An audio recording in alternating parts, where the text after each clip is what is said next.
Then I'm gonna watch this video 5 years from now and kick the shit out of myself for...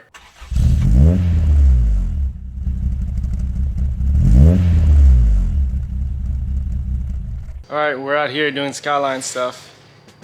Alright, so the real deal Godzilla R32 GTR. We're doing a rear end refresh amongst a whole host of other things. So I got the old subframe out.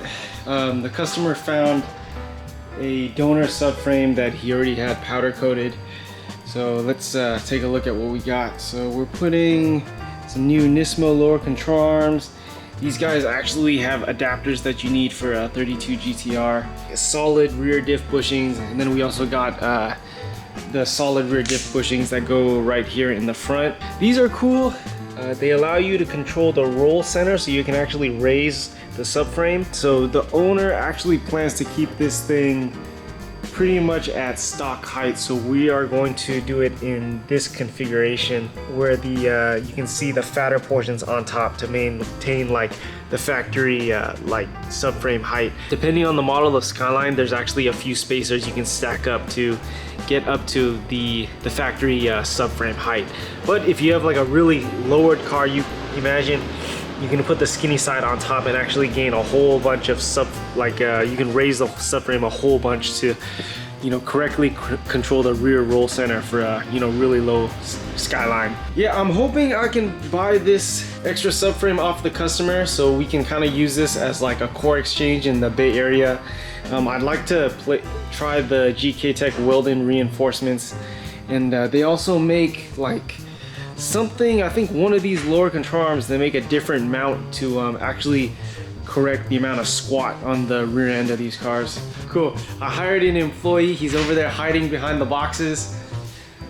So yeah, we finally got help at the Autohaus. If you guys saw the shop tour video while we were doing construction. Yeah, the customer's rear diff had a leak. He was really worried it was the Autohaus system. I'm gonna separate these two because we're actually gonna clean the front cover and reseal this. And so yeah, this thing was like, I took this outside and washed it yesterday and painted this a little bit. So we're actually gonna put new solid bushings for the front diff. So I actually drove out these bushings yesterday. So we're gonna reseal this guy. So it's actually the diff cover that was the biggest leak. So this was like covered in grit and nasty yesterday. Gotcha. But I'll show you why he thought the Autohaus system was leaking. So we'll walk over here. This is the Autohaus. A short answer is for like a smart all-wheel drive. So like there's 2 wheel speed sensors. It probably measures, we'll walk back over here. If you see, there's these teeth right here. So those 2 sensors probably measure these wheel speeds independently. And depending, for example, like which wheel is slipping, it'll transfer power to like a different part of the all-wheel drive system. For the other side? Yeah, exactly. Okay. Yeah. And so, pretty interesting. This car's from 1989. So the technology is pretty archaic, but it's still like, this was like groundbreaking for the 80s, right? So just to give you an example, this is all like a hydraulic system. That's why there's all these like fluid-filled lines and stuff. Whereas now cars do it all electronically. There's probably like 4 wheel speed sensors and then 2 sensors for traction control, and that's all it needs. So luckily this guy is not leaking. This actually sits on top of the subframe, and the owner thought that this system was leaking down, but you can see this thing's all dry. And so the key with how I disassembled this is you can see I left this hanging up inside the vehicle instead of like disconnecting the lines. And the reason I did that is because we're not working on this. I think this is a rule for a lot of cars. If you're not gonna work on it, leave it alone.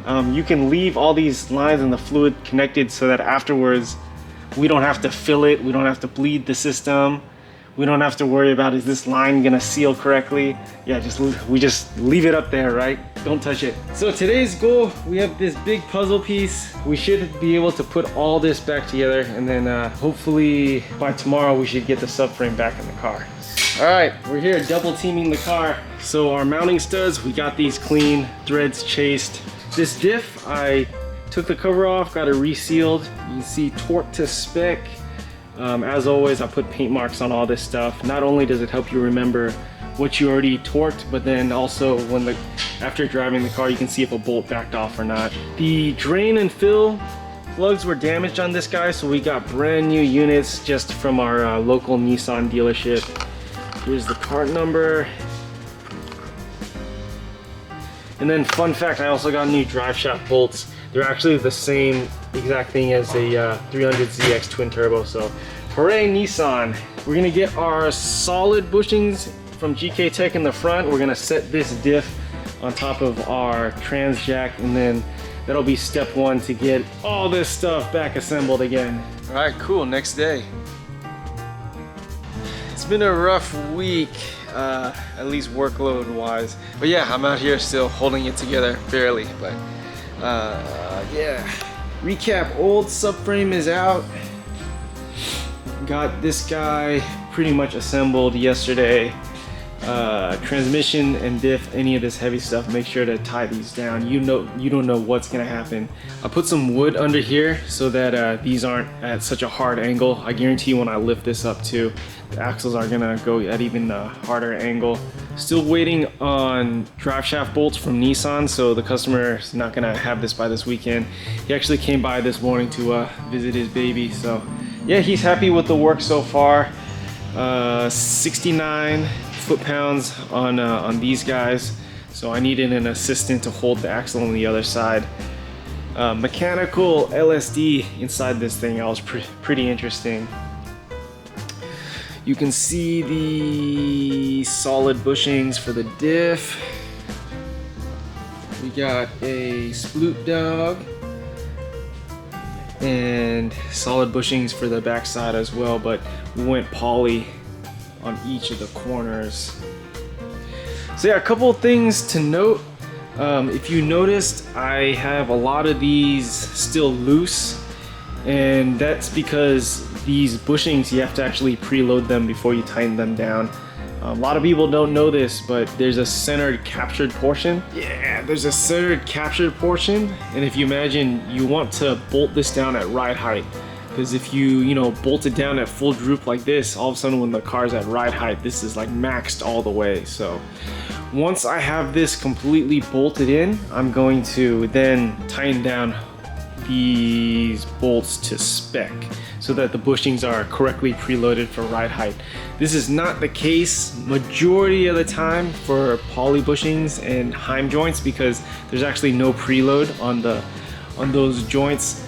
Typically what I've seen of poly bushings is this center insert will turn a little bit, but I mean it's again, better safe than sorry. It's better to tighten these bolts down at ride height so the bushings are all properly preloaded. All right, so this is the Jdm Passenger Boot. So the left side, you can see this guy's completely torn open, and then 30 years old probably, these boots are like super hard.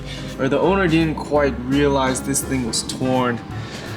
I know the light's tough to see, but because it's encased in this thing, we couldn't see it throw grease. I already wiped off the grease that was thrown, but yeah, those inner boots are sometimes tough to tell because they're encased by all this stuff. I already replaced the boots on this guy, brand new Nissan boot kits.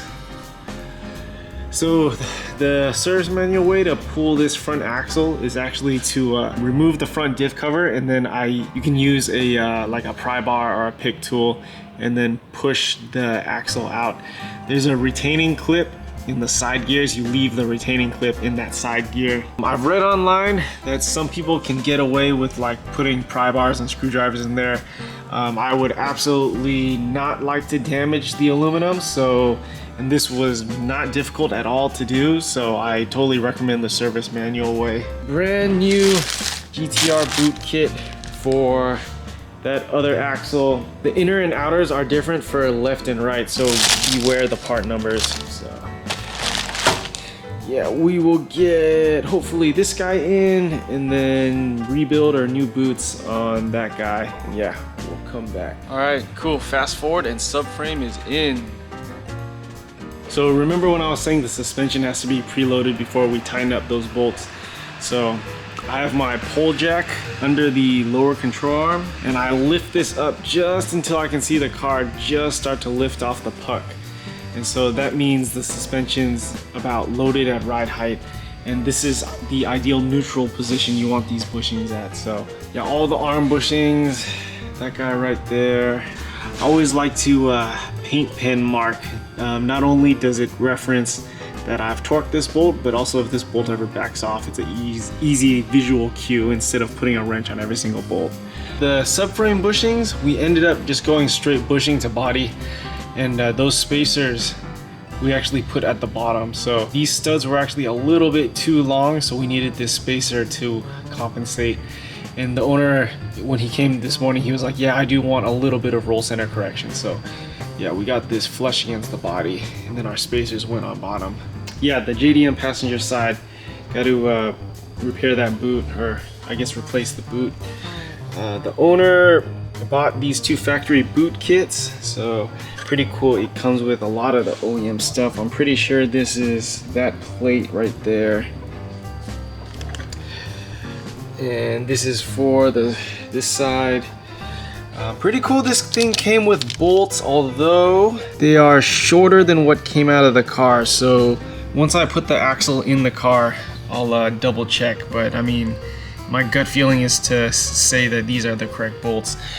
I know in the service manual there's like a whole bunch of different model year and like different axle types you could get for this same chassis, so you know, that's possibly a year to year, or like depending on what axle you get difference. But yeah, I'll get these boots on today. All right, so Friday nights typically when I work on my own stuff. You can see I got a long night ahead of me. So yeah, I keep forgetting to make outros to my videos, so let's do a quick recap. So both the axle boots are in. Those bolts that we got in the kit ended up being too short, so torque to spec, put marks. Yeah, brand new boots. Old rubber, I ended up tearing the lower ball joint, but the lower ball joint boot, but I called the customer. He's got both sides on order, but we're gonna have to wait a little bit with those, which is really frustrating, but I mean, that's the cost to be the boss, right? You got a classic or rare car. That's what the parts headaches you deal with. But yeah, overall, once again, I'm really happy with this experience. I absolutely love being a Skyline guy now. And then once again, to reiterate, I'm hoping I can buy this off the customer and do like a core exchange program here locally in NorCal. Yeah, hopefully we'll get to weld on some GK Tech braces and then like the anti-squat stuff on this guy.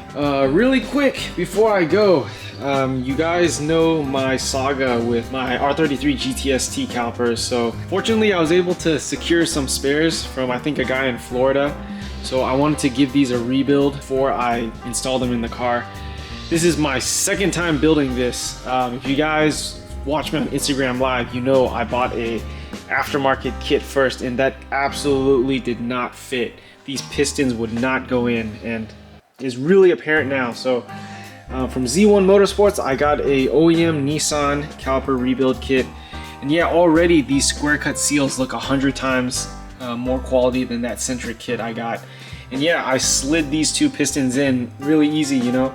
With the other ones, I could not get the pistons in there, and I actually damaged, I actually caused some damage by forcing pistons in there. Yeah, lesson learned. So yeah, once again, what is the moral of this story? Buy once, cry once. I don't know how many years I'm gonna keep saying this and I still don't follow these words. Then I'm gonna watch this video 5 years from now and kick the shit out of myself for, again, not buying once and crying once. But yeah, thanks you guys for watching. If you got a Skyline in NorCal and want me to review it, or give me the privilege of reviewing your Skyline, and in exchange, I'll let you check out your car under the lift. So hit me up on the socials. Thanks again, you guys.